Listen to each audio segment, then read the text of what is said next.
Hello, welcome back everybody. Today we're gonna get into steam power. And to do so, I already hooked up this, which is two nether portals linked with a train track, and I already lined them up so they would do exactly what I needed them to do, and that would be this one would have the train track going this way, and this one would have the train track coming out this way. So basically, I'm gonna make this train track just loop around all the way into this portal. Because the train, I want to have a train that comes into the nether, picks up lava, and then goes back. The train will come this way, will go around, probably pick up lava somewhere around here, and then enter the portal here. So I made the train track loop around, and now we just gotta go ahead and get ourselves a train station, which we want to face this way. And we can place it wherever, we can just stay right here. So this will be our little train, and of course our conductor is, well, a chicken. Because they fit in this cage and no other animal does besides them, for some reason. So I set up the train schedule to go to the nether station, wait 20 seconds, then come back to the lava station and wait 20 seconds. Now, can you please do this, sir? Well, I believe he can. Well, I kind of lost a little bit of the train, so I guess I'll have to fix that. So I want to make a small steam engine, and there's actually a very good way of powering blaze burners. Now with create crafts and additions, I have access to straws, which are made out of bamboo. As you guys see, I put some bamboo into this rolling mill right here, and it's giving me straws. Now what the straws do, they actually allow the blaze burner to immediately intake any liquid that would otherwise I would use, like for example lava. I would use it for something else. I can use lava to power the blaze, and it will be, well, normally powered. There's actually several types of ways of using it. For example, if you use lava, you get the regular blaze strength, like the normal, like you just give it a piece of coal or something. It lasts for quite a while, but there's actually some biofuel that you can get, and or bioethanol I should say, and that gives superheated. So this will be something we'll be working on later as soon as we get some other farms going, but yeah, this is very much one of the things we will be making. So basically just right click with the straws, and I already did the guy in the middle, and they all will turn into some little some blaze burners with a straw. They look like a trucker's hat with some cans, and it looks really funny. And they'll now take in lava from there. Now I'm not really sure if this will be enough to power them for a long while. It should be, because the train is constantly coming back and forth, even though it's not even giving me anything at the moment. As you can see, both tanks are empty, but still, nonetheless, it looks quite cool. The pipe will come in here to feed these blazes. These blazes will feed the infrastructure of this building, because it needs some power on there, and it needs power on here, and we'll have these three major tanks out at the back, which then will be need some power as well, because I will be feeding into a train station that would be leaving with just taking lava wherever lava is needed, you know, because lava is pretty good overall. Well, apparently my chicken died. Oh, I guess she dies because this portal is maybe not high enough, and it was doing damage to the chicken. Oh, that's kind of bad. Where's the train schedule? Well, rest in peace, chicken.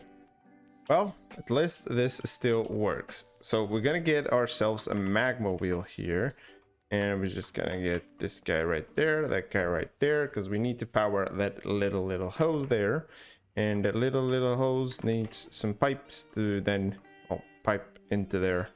It comes out of here, and I guess we only need one gearbox, so I brought in the case. So now we got this, just put a gearbox there, get some shafts in going. And is this going to be the right way? No, it's the wrong way because it's not really going anywhere. Okay, so we gotta invert this one time and then we should be good, and then we can speed it up. And here it is, working on all its glory. I did have a little bit of an issue where the pipes weren't actually sending the lava both ways. It were only like prioritizing that tank. So I just decided to hook that up over here, and we have the entrance to this building right here. This will look cool, you know, just to see from the outside, just the pipe flowing in, and then we'll probably add some decorations around it. And yeah, these guys, as you can see, they're all fully pumping out power. Now, the only issue now is, well, heat. You know, the problem is, even though the train goes to the nether and comes back, he brings nothing because I'm not loading the nether. So that brings an issue now. Yeah, you can see he's completely empty, even though he's just been in the nether. Now, there's a couple of solutions for this. We could either just, well, AFK in the nether, and then these tanks would fill up a little bit, you know. I guess I actually should do that before they run out. But the next thing would be get ourselves a chunk loader. This requires a beacon though, so we have to kill the wither. So after quite a little bit of fighting, I did get my hands on, well, 4 wither skeleton skulls, so I guess one more than I was originally intending to, but not really gonna complain about that, which means we now need to somehow kill the wither. Well, here goes nothing. I don't even know if he gets poisoned, and I really hope these arrows are enough. So let's hope the bow can stand up to this. I think it can. Wither isn't crazy. Wait, is he not destroying anything? Oh, he's not. That's right. He can't destroy stuff. Oh, that's very convenient for me. Of course he had to wither me. Well, we got ourselves a nether star. Here it is in all its glory. Our first chunk loader. Now, this guy, I don't think he has a ponder. No, he does have a ponder, but from what I read in the mod's description, it only works if it is on the train. So I put it on the train. Let's just hook it up, give this to the chicken. Now these guys should start getting a lot of lava back. Yep, lava's flowing back in. This should be slowly raining down. It is, as you guys can see. So it is on that second mark, just below it. And now, as soon as it starts going back, we can see, yep, there it goes. It is halfway through that grayish line. Well, for some reason it wasn't actually working on the train, but fear not, I just placed a normal contraption, one of those we use like to move the spawners, and I just placed it on top of there, and it seems to be working fine, so we can move on to the next thing. So now that we have access to lava, we can start getting some things done. And between episodes, I also hooked up this setup right here, which burned down this house like 3 times, and I had to rebuild it like 3 times, but it's okay. It's working. So basically, it's getting cobble. Cobble has been turned to gravel. Gravel has been crushed and getting into sand. And that also has a chance of giving us flint and clay. And then I'm washing the sand to get even more clay. Why? Because we need tons of bricks, like tons and tons and tons of bricks. Now the next step would be to turn this into bricks and then just turn it into actual bricks, because the brick, because you have the brick, the brick and the bricks. It's confusing, I know. Yeah, we want this version, the bricks, which you can get by smashing regular bricks, which you can get by cooking, or in this case we're going to be smelting like this the clay balls. So I made a little thing, you know, I didn't want to mess with lava in this building again, in order to, well, not let it burn down. I tried for a little bit even to replace some of this with stone, but I thought, well, this ceiling is definitely gonna burn, so I made this. Basically, I'm using the chutes to gather from the drawers up above. Then I'm using the cool item drain trick, which basically tosses the item, yeah, tumbles up into the belt, like so. And then they follow this belt line that goes all the way into here to this high, where when it loads up that drawer right there. And then I made this very cool and well-functioning crane, only using this. Well, and that, I guess. But yeah, what is this? Well, basically, I'm using a water wheel to power that mechanical bearing right there. And as you can see, it floats or it rotates and it goes there and it stands there for a while. It then waits 10 seconds because I gave it 10 seconds. And then it just, well, goes back. There you go. And stops right there. Now, I wish it would be smoother, but it's not really as smooth as I'd like it to be. It's powered with those. And these are redstone contacts, which means whenever that redstone contact goes in contact with that one, it's triggering this redstone link, like so. And then that actually sends a signal down to this one, which then turns into a pulse. And then that pulse gets extended for 10 seconds, and that inverts the signal, so the gear shift inverts the rotation, and it also stops. It just uses a clutch, so it just stops. And then the drawer does what the drawer needs to do. So it loads up from there, and then it unloads into this chute right here. And then, of course, I place the lava here to cook in the clay balls, and look at that, we already got 1000 bricks, and this has barely been running. Like, I just toggled this on, which is amazing.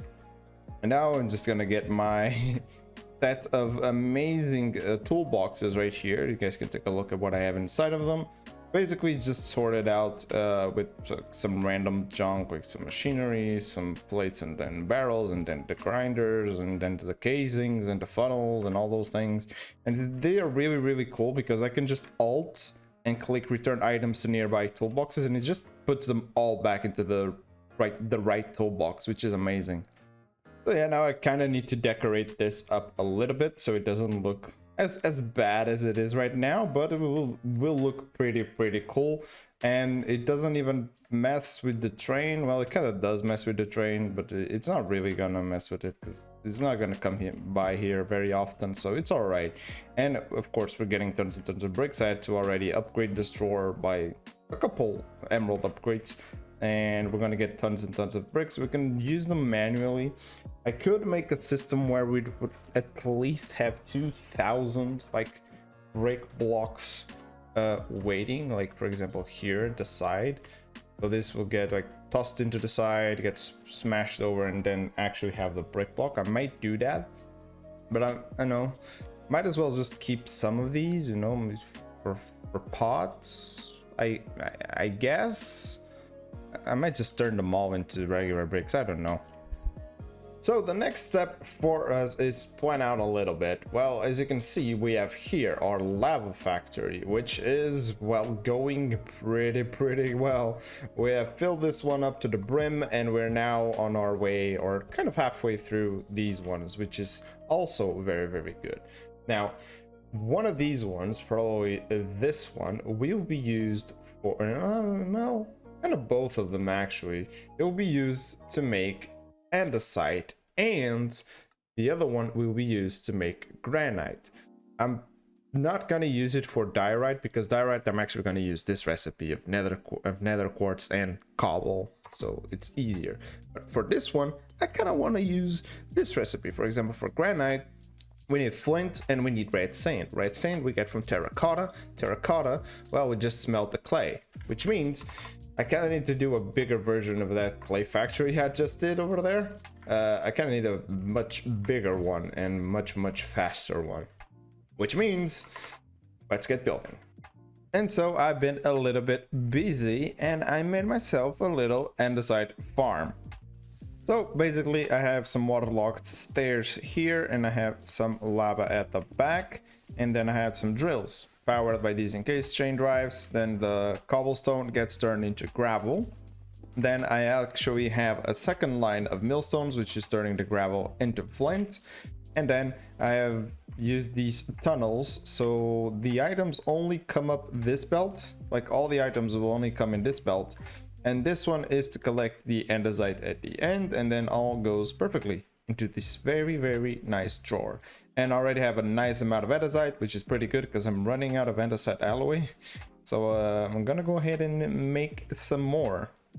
Yeah, and I also have, of course, this very, very good boiler, which is still not max size. It can still go higher in terms of size, like 3 more levels, I think. And the lava is coming from there underneath here, and I also dug all underneath this area. As you guys can see, this is basically so I can do logistics, and I already needed this space to put lava into there to the andesite area. There's also some lava here that I kind of hid away because this is actually destroying the overflow of that farm. Just in case I got overflow, it's just gonna get destroyed there, which is a nice little way of doing that. And yeah, it comes all the way from down there, and you see that we every now and then need some cogwheels and some pumps to push the items or to push the lava, because it only goes 15 blocks. Now I could actually remove some of these pumps, I should say, because imagine that one pushes 15 blocks. Now it also pulls 15 blocks, so technically this one, which is at 15 blocks, I could push forward like another 15, and then it will pull from behind as well. So technically, I guess you should say you need a minimum or a max. You can have a maximum of 30 blocks gaps between the pumps. I only have 15 for this one. This one I have a little bit more, because this one I just pushed it just a little bit forward so it would actually reach that area at the top. Then the next step would be decorating this area and also starting to look into ways of getting granite, because granite takes a few extra steps, you know. It's just a few, you know, because of this red sand. Because if this was regular sand, it would be easy, but no, it's actually not red. It's red sand, not regular sand. And I actually added this thing so we could actually have automatic made bricks, and it just saw one pop right there, perfectly good. And yeah, this will mean that I can now start building, and I have a lot of building to do. I got this area to decorate, and I got 2 buildings to start decorating. This one I can't finish because I still need to do a lot of infrastructure around, but this one I can sort of finish. I got some ideas that I have to see if I'm gonna need like a second floor or not for this one. We'll see, we'll see. But as always, guys, hopefully you guys enjoyed this video. Don't forget to like and subscribe if you haven't, and see ya in the next one. Bye.